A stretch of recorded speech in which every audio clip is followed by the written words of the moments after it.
Welcome to Fully Engaged with Jennifer N. Sutherland, where we explore thoughtful conversations about navigating the intricate world of leadership, learning, and organizational development.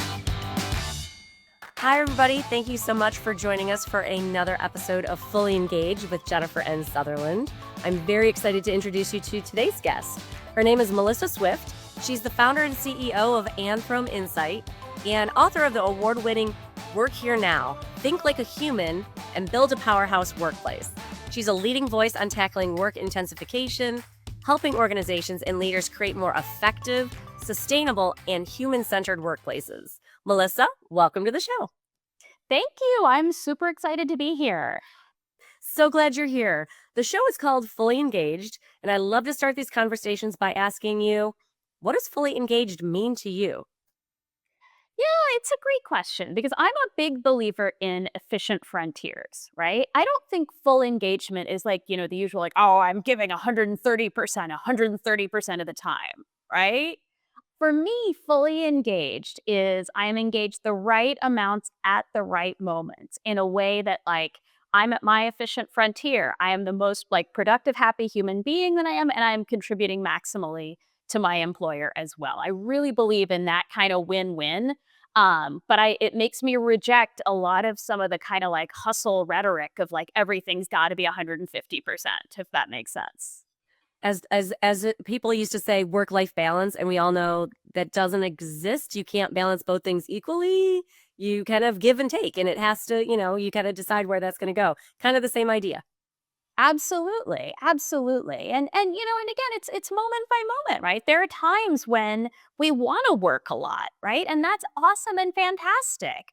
And then there are times when we need the rest and recovery, like in the flow of work. I think the other thing that I really believe in is it shouldn't be kind of boom and bust cycles. It's not like I work like crazy and then I just unplug for this crazy 2-week vacation, although I do believe in unplugging on vacation.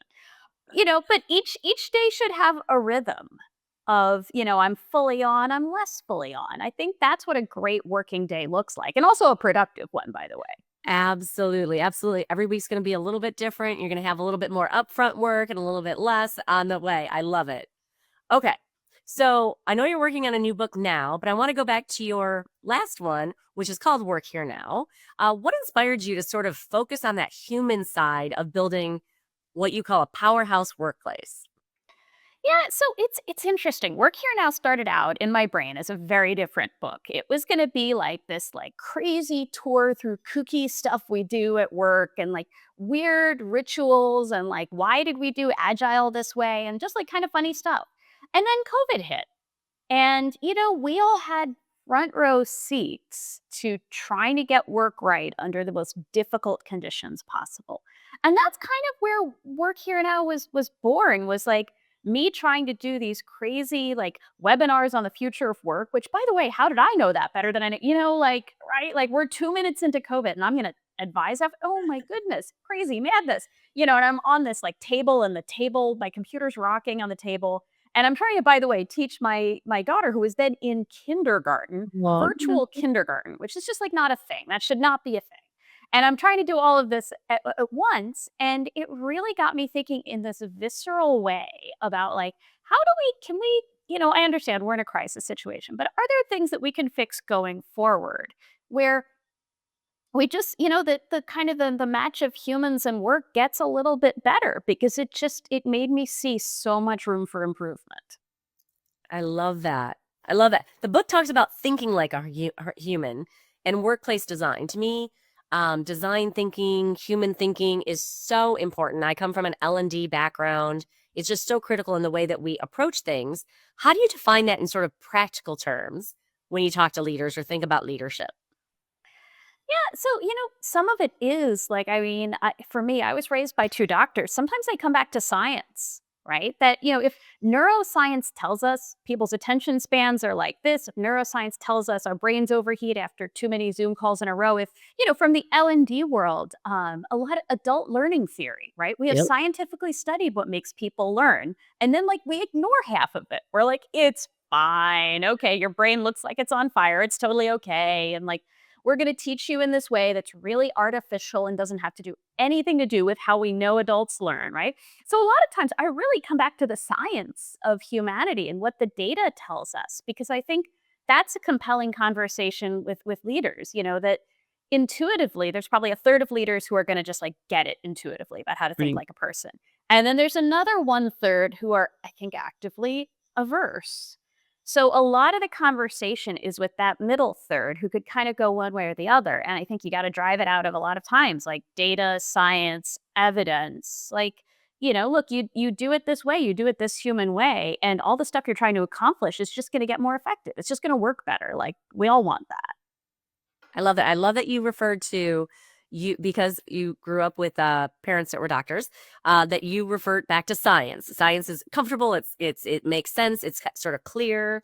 We interpret it different ways, but we have like this thing that we can relate to. Based on that, explain to me the name of your company. Yeah, so anthrome, it's a relatively new term from biology from like 2008. And it used to be that we talked about people and we talked about biome. So like the biome would be like the tundra or, all those ones you studied in 8th grade. Yep. And what scientists came to is when human beings exist in a biome, they change it so fundamentally that we should just call it an anthrome, right? We have that much of an impact. And I thought about that in terms of people and companies because we're always like the business and the people. Well, no, it's not a separate thing. It's all one thing, right? It's the same idea. And that's where anthrome came from. I love that. It kind of makes me think of the term culture, as we call culture in an organization. It is what it is. It's a living organism within a business. It's not a separate entity of itself. It combined based on who's in that work environment and how they interact with each other and things like that. I love that. Kind of leads me to something you talk about, the concept of a work anxiety monster. How does that affect employee engagement and what is it? Yeah, so it's interesting because I always like to get to the why because I feel like if we don't get to the why of some weird things happen at work, we're never going to solve for them. So the work anxiety monster, this was me cogitating on why do we do some things that just seem kind of silly? Like we're always sort of in people's faces, like do more, do more, do more, do more. And again, efficient frontier. There's a point beyond which, as you ask them to do more, they actually get their impact is less. Their well-being is less, their engagement is less, their impact is less. Like it's bad. So well, why are we doing that? And the work anxiety monster really came from sort of just a lot of kind of both reading and observation around what are the bad messages or the myths that we're promulgating that cause us to kind of drive people this way. And what it is it's just that little voice in your head going, people are lazy. People are slow, right? And sometimes we do it to ourselves. I find myself doing that to myself, even as I am conscious of it. Like, Melissa, you're not working fast enough. You're not working hard enough. Like that voice. And Yep. it's just it's a voice of anxiety. It's not really a voice of productivity. It's not constructive in any way, shape, or form. And something that comes back to from I think the 1960s, theory X and theory Y management, right? Do we believe that people left to their own devices are screw ups that we need to yell at all the time? Or do we believe that people will basically do the right thing? And I am in that camp of people will basically do the right thing. And it's just anxious voices that are leading us to manage them in ways that, again, just don't actually allow them to achieve their potential and really don't allow them to engage properly. Absolutely. I totally get that. And then you talk about burnout. Burnout is a really big topic right now, just because we came out of this, worldwide pandemic where all of us were sort of like in the state of flux, trying to figure things out. And then we acted as if everything was fine and we just went back to something else. But things had changed in between. And so we have this some of us have this burnout. Some of us went back to work. Like for some people never went back to the office. Some people did, and they sort of resent that. There's sort of this in between. But your research found that this topic of work intensification is sort of this sneaky force behind burnout. Tell me a little bit about what you mean by work intensification. Yeah, so the metaphor that I use for it actually in the book that I'm working on right now is imagine carrying a bag of sponges versus a bag of bricks. And the sponges are the same size as the bricks, but bricks are so much denser, so they're heavier. Work intensification is basically switching from sponge to brick. So it's the same hour of work, but you've crammed, more meetings, more tasks, more pings, just more into that same hour. So your burden at the end of the day feels heavier. And that's why, everyone's like, I don't get it. People are working the same hours, or actually even fewer in some studies. People are working fewer hours than they did pre-COVID, but all the data shows, more burned out, more burned out, more burned out. And it's you're carrying the bricks because we're just cramming too much in because we just don't sort of have natural limits around a lot of these things. So I'll give you a kind of a funny example. If you and I work together in an office and we're like, we're going to hold a meeting with 50 people. It would be really hard to find a room that fits 50 people, right? It would basically be a town hall. We'd be in the auditorium if we had an auditorium. If we want to hold a Zoom meeting with 50 people, Zoom accommodates 50 people, no problem. So technology has given us this sense that we can just more. And we can't. We're the same human beings. There's a reason why conference rooms generally fit like 10 folks, right? Because that's a sensible meeting size. Absolutely. I think that is so great. I know myself, I started a new job, I don't know, about 5 months ago. And I recognized that my calendar was filling up really fast with meetings. And they were all really important meetings. But I realized that if there was a half an hour window, somebody grabbed it. There was very little free time. So, like, to think or to act on some of the activities I need to work on.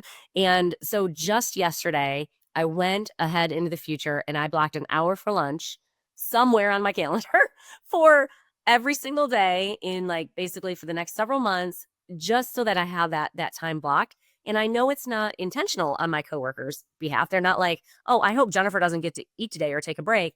But it's like, oh, this meeting will only be a half an hour. So that's not going to be a big deal. But then I realized that half an hour, and suddenly the entire day is blocked.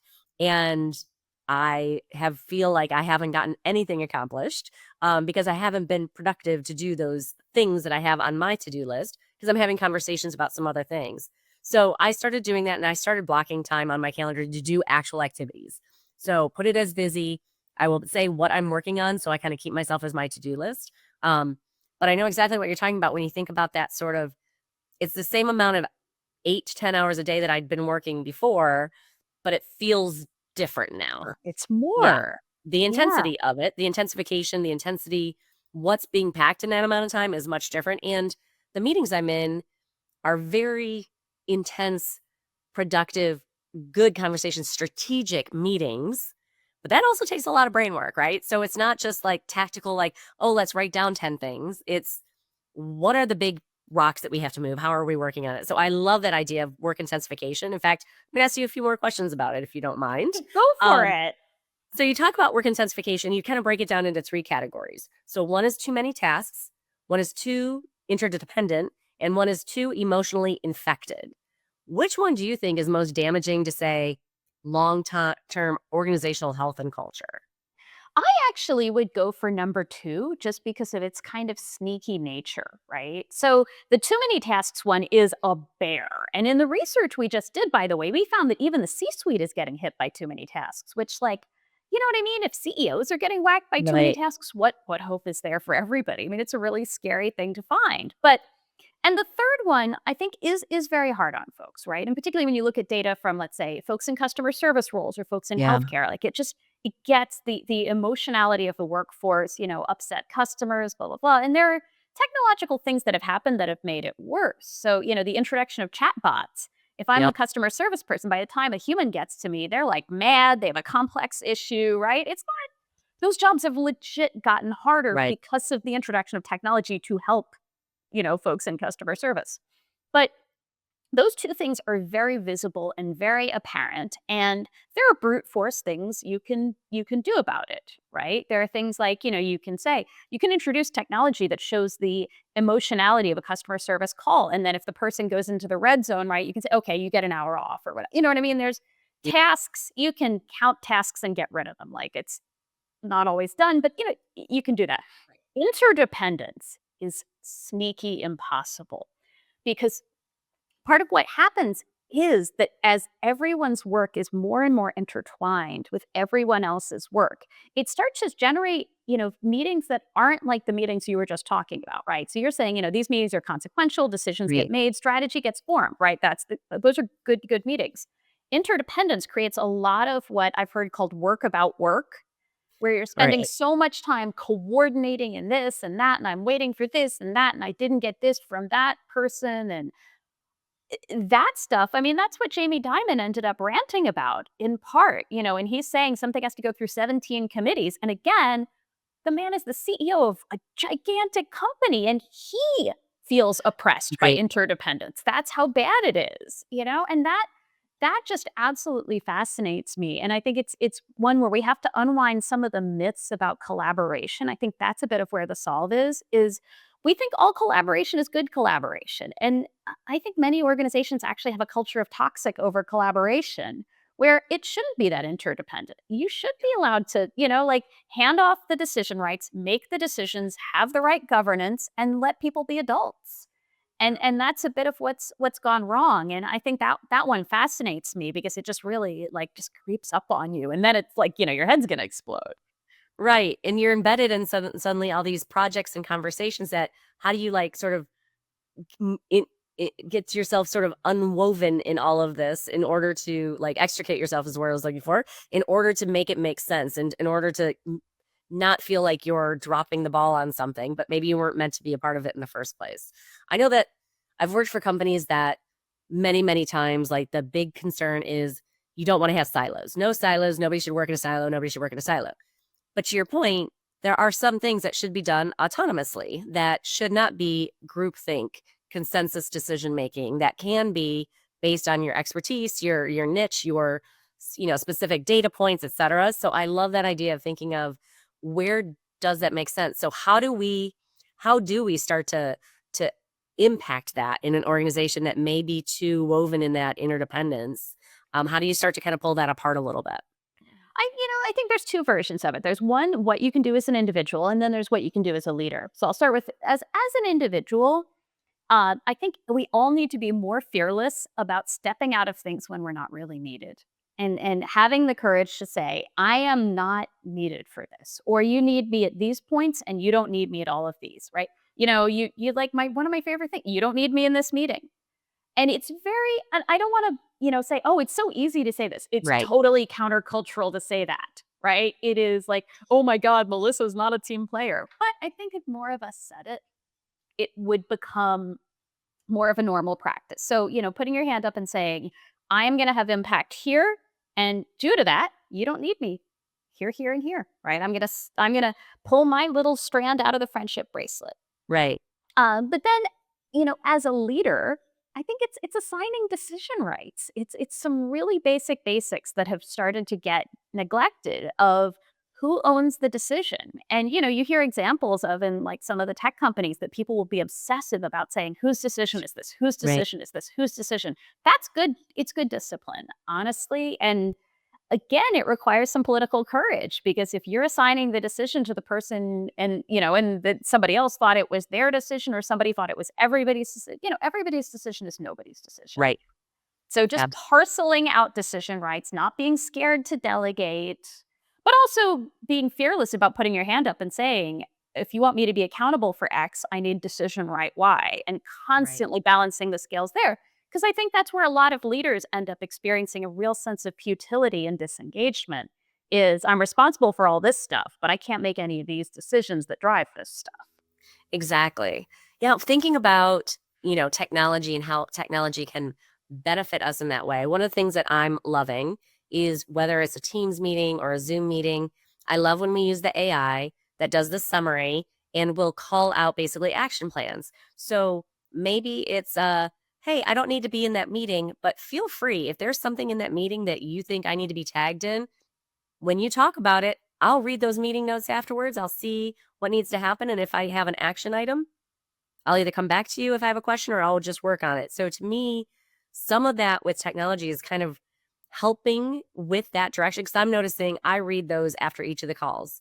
And I'm like, oh, okay, that's great. That's what we decided to do. Cool. I missed that call.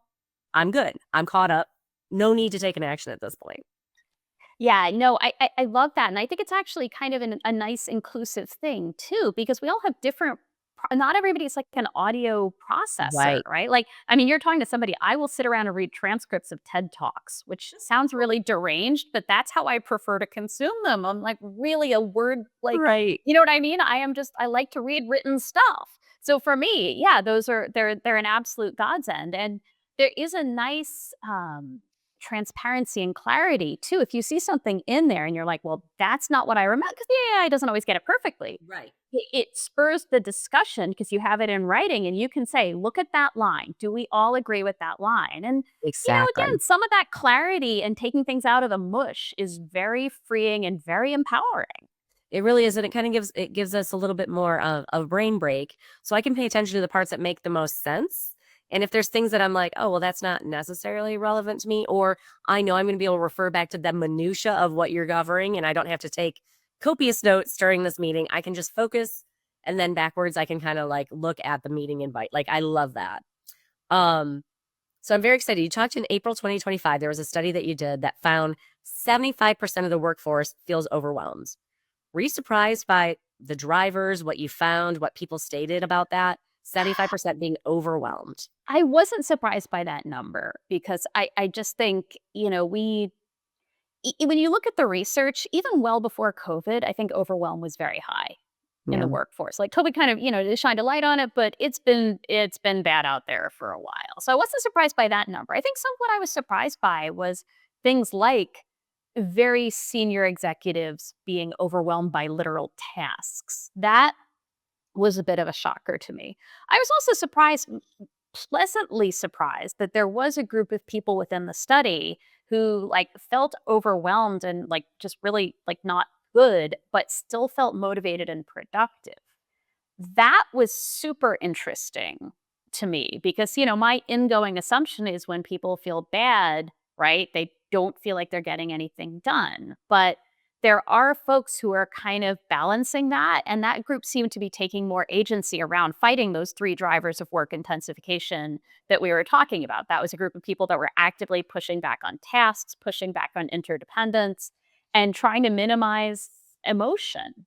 And I think it's a positive finding, even though I wish that group felt better, just as a human being. I don't want anybody to feel overwhelmed, but it is interesting data to say, okay, these guys feel overwhelmed and they're pushing through because at least they're hitting some of those right levers. Right. And I love that you mentioned agency.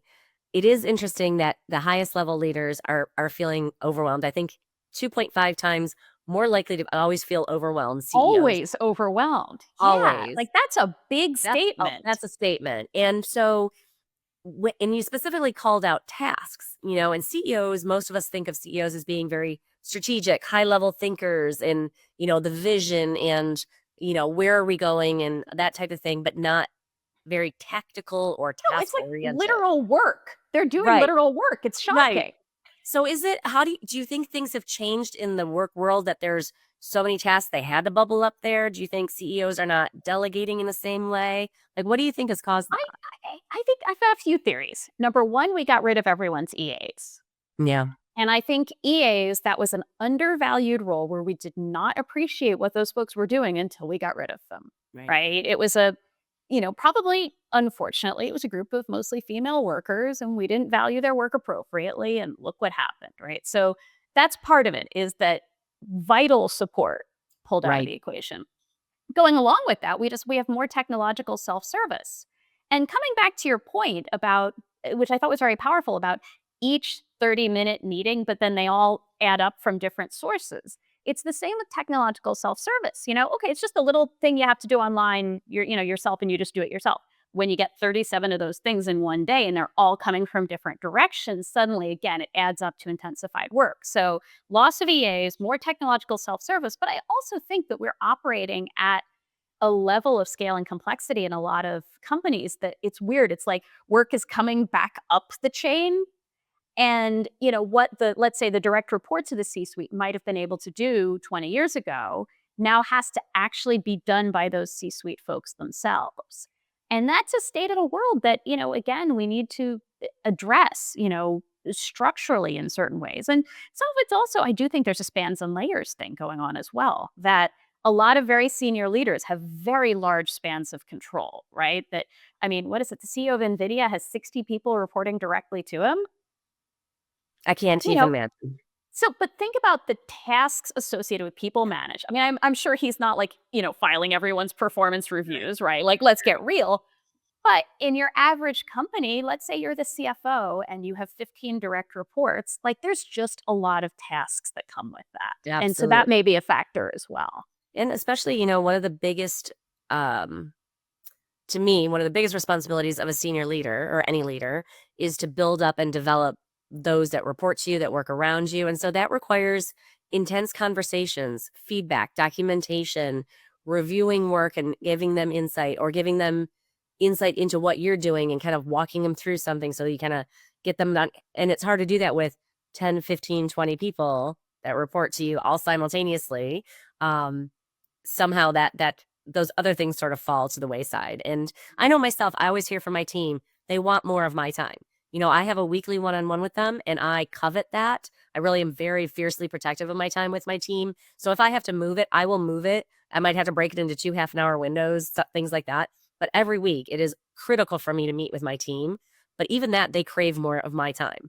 And that's important to me. I want to help develop them and help give them insight into how my brain works and why I'm doing certain things. And but I'm also trying to do that in relation to other things. It's hard, and I can't imagine having multitudes of people reporting to me. So No, I am so with you, and I'm wired very similar to you, right? Like that I want to invest the time in my team, so eventually, you should hit virtuous circle, right? Where you exactly. don't have to manage any given task or initiative as much yourself because you have developed the team and they are doing it themselves in an independent and empowered way, which is better for everybody. Yep. And then they do that to the next generation, and then I keep moving. That's always been my goal, like throughout my Absolutely. entire career. Um, we talked about leaders and senior leaders. So I'm going to switch it a little bit to frontline and individual contributors. So you mentioned, and this is a quote, that they are quietly in crisis. So when an organization is thinking about that, what are some ways to address those individual contributors and helping to make sure they are um, comfortable, that they are more, aligned and balanced and sort of addressing work in a different way? Yeah, so there's two kind of strategies organizations can take. One is to skill up individual contributors on some of the things that the folks who are the most resilient in the study do really well. So how do you go through and thoughtfully, let's say, push back when you're asked to do the wrong task?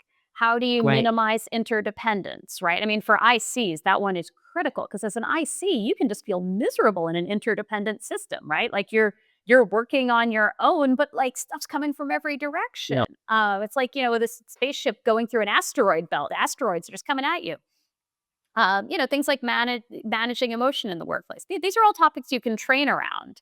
And I think there is probably an element of that. But the other piece is, have you actually empowered your ICs to do that? Have you structured these jobs in a way that makes sense so they can say, okay, the core aim of my job is this, and I'm going to push back and thoughtfully edit my task load, right? So I can do the tasks that drive the outcome my job is designed to do. I mean, effectively at this point in history, it's like we haven't listened to how many decades of OD thinking, right? So it's just like we need everyone to be their own little OD consultant. Like that's where we're at.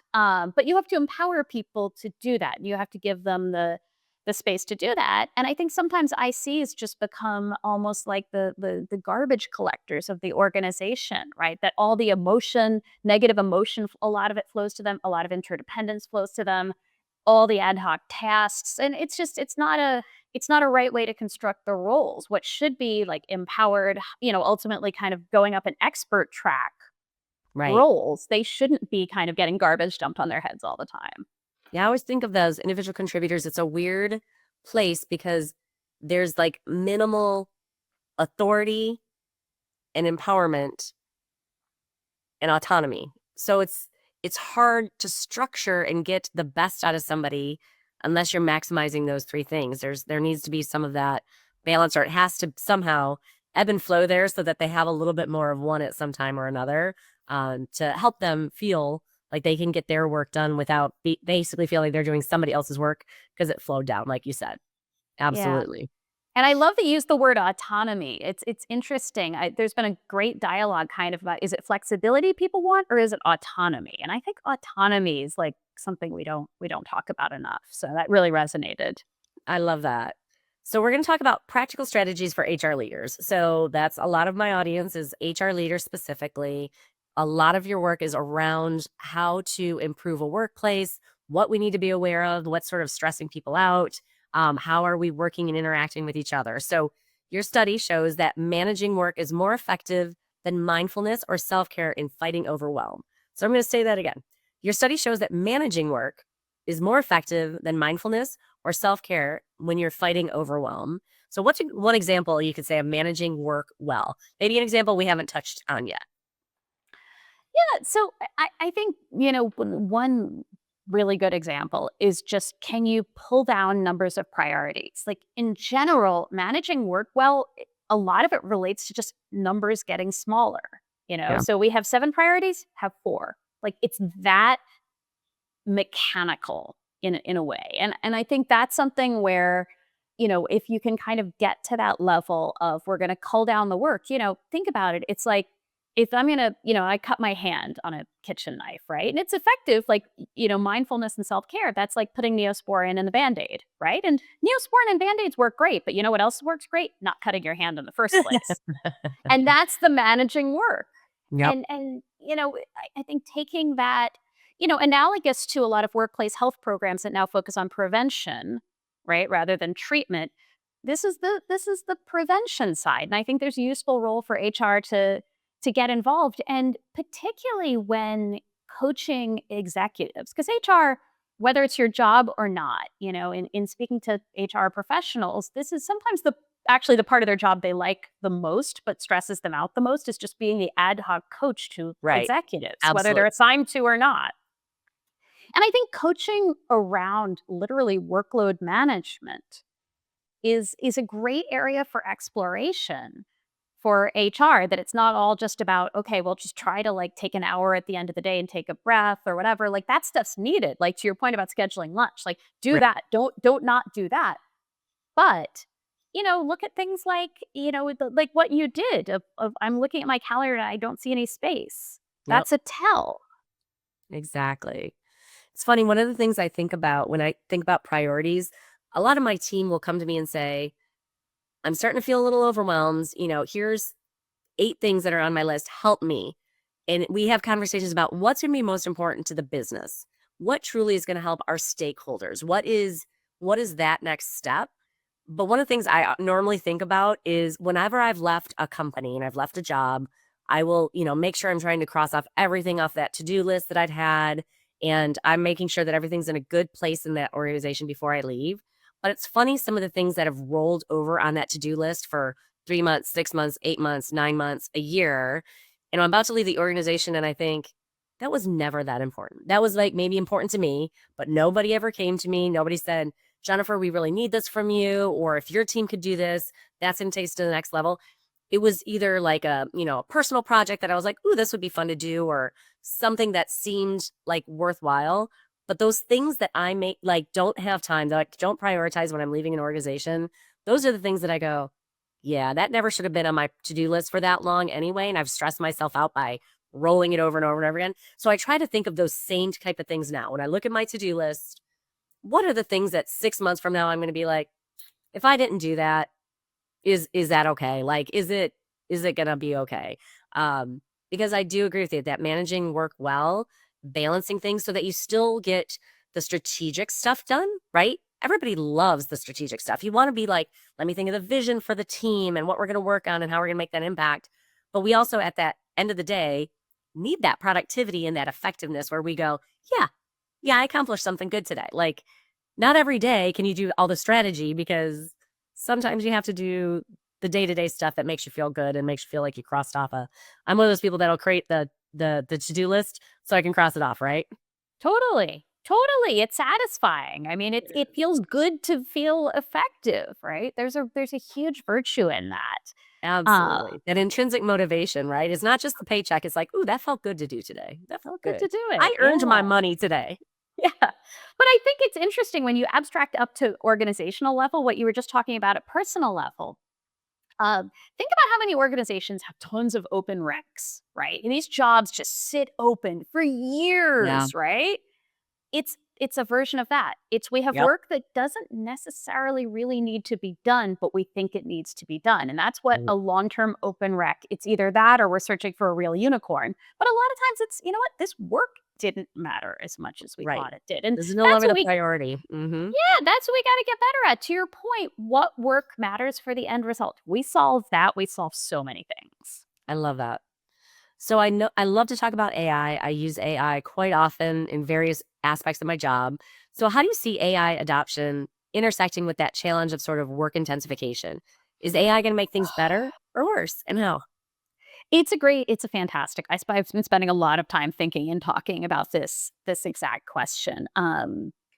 It's like any other technology. We are not good at using technology to really minimize human work. And until we get better at kind of that skill, I don't know that AI is necessarily going to solve for work intensification, and it might make it worse. I mean, there is a scenario out there where because we still have to check its outputs, right? Like it doesn't always get the meeting notes right. It doesn't always get this right. It doesn't always get that right.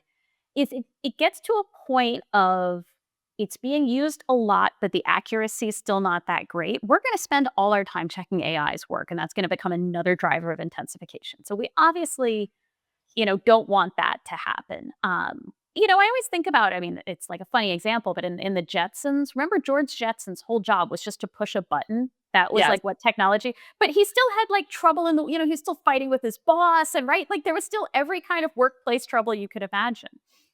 And so I kind of often come back to that as my frame of reference is we are extremely good at kind of keeping work the same even as technology gallops ahead.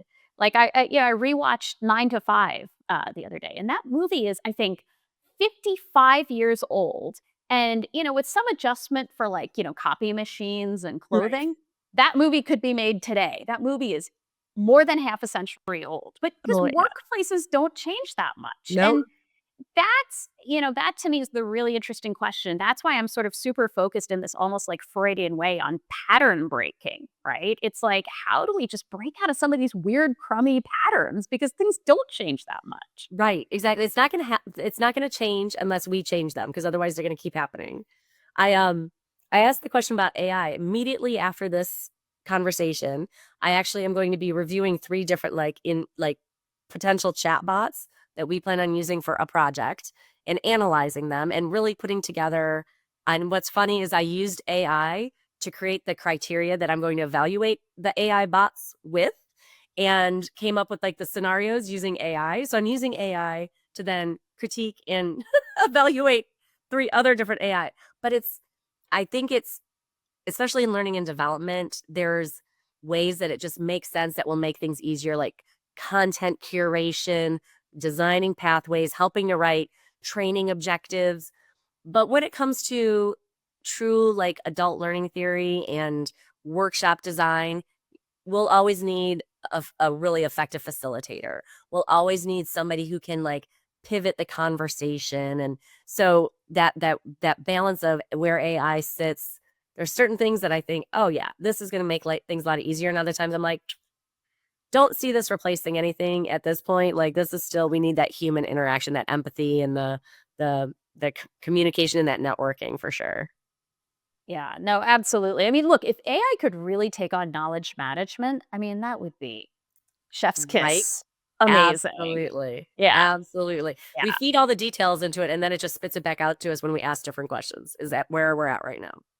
Um, so I know you've developed some analytical techniques for understanding the human side of organizations, which I love that. Analyzing the human side, which is necessary.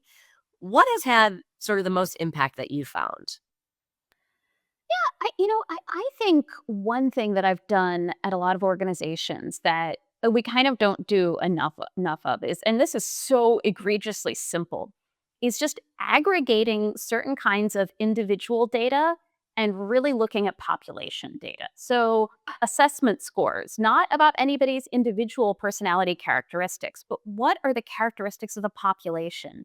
Looking at things like health data in aggregate, right? Not is this person healthy, is that, but like, what are we trend level seeing? And it sounds so simple and dumb when I say it, right? But we really oftentimes do not aggregate individual data in a way that's powerful, which is why it kind of cracks me up when people are like, oh, we got to do advanced HR analytics. Like, I'm in the camp of, I think Adam Grant wrote about this at one point. He's like, we got to do basic HR Right. analytics, like Right. literally just looking at people in groups and looking at population level characteristics. I think there's an incredible power in that. Coming back to what you were saying about culture, right? Culture is kind of everybody added up. Yep. And we don't add everybody up. We have this very tight performance management lens where we're looking at everybody through a little spyglass. And it's like, no, no, no, just break the spyglass. Just look look at everybody. What's going on in everybody level?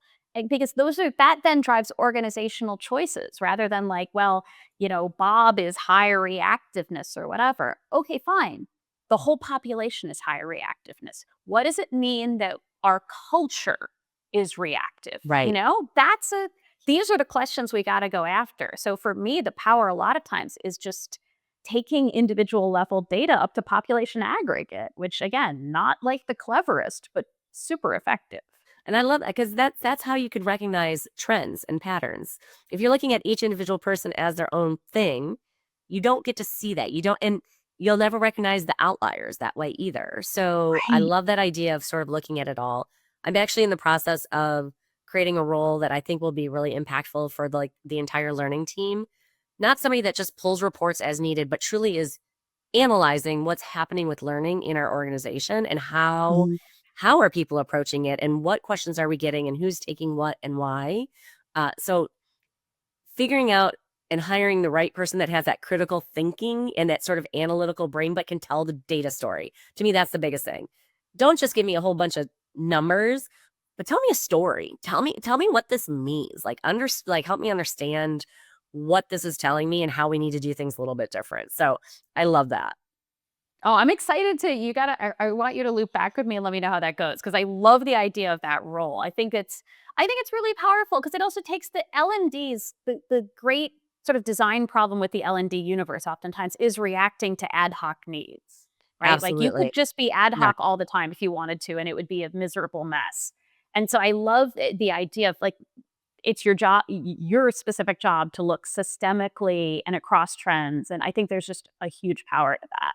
Yeah, I'm excited. I've had those roles on my teams before, and they've been so helpful. At first, people don't get it. They're like, really? We're going to hire somebody just to kind of do this? And so you throw in a few other things, like, here's some of the other stuff they'll work on. But ultimately, it's like that person can tell that story and help us understand something differently than just pulling numbers out of an LMS system. That's not going to tell me anything. Um, well, I've loved this conversation. I have one final question for you. You have another book coming out in 2026. You said you're kind of working on it. You've talked a little bit about it. Can you share a preview about the themes that you're thinking about Yeah, writing yeah, out when you're yeah. planning one? So not ready to share title and stuff yet because we'll do a big announcement. But it's really about if my first book was about here are some of the challenges in this evolving world of work that might be at a particularly weird moment. The second book is really about how you can personally be effective in that context because that's the question everybody asks me, right, since the first book. So I was like, all right, I'll take the second book and I will answer that question because I do think we have to, as much as folks like you and I, we see the systemic issues, right, and we work on the systemic issues and all of like your audience, right, they're all out there working on the systemic issues. I think we also have to empower people personally to like what can I do, and that's what this second book is about, which I'm super excited about because for me anything that we're getting into practical tools, Yep. just it gets me very that's the fun exciting part. I love that. And we always start, when I was first starting in training, we always talked about the conversation of everybody's favorite radio station was WIIFM, the what's in it for me, right? So that's the key thing. Like, I love this information. Thanks for sharing all of this. You've done research. You told us this, but how does it affect me? What do I do differently? How do I help my experience. So I love that you're taking it to that next level and helping people kind of help themselves from that point. I think that's great. That's the goal. We'll see how it goes. I love it. Melissa, thank you so much for spending time with us today on Fully Engaged. Great conversation. Really enjoyed it. Thank you again for being a guest on the show today. Thank you for having me. This was a wonderful discussion. This has been Fully Engaged with Jennifer N. Sutherland. If you're interested in discovering how the art and science of leadership can combine to create exceptional workplaces, visit us at SutherlandTalentSolutions.com. Thanks for listening, and until next time, stay fully engaged.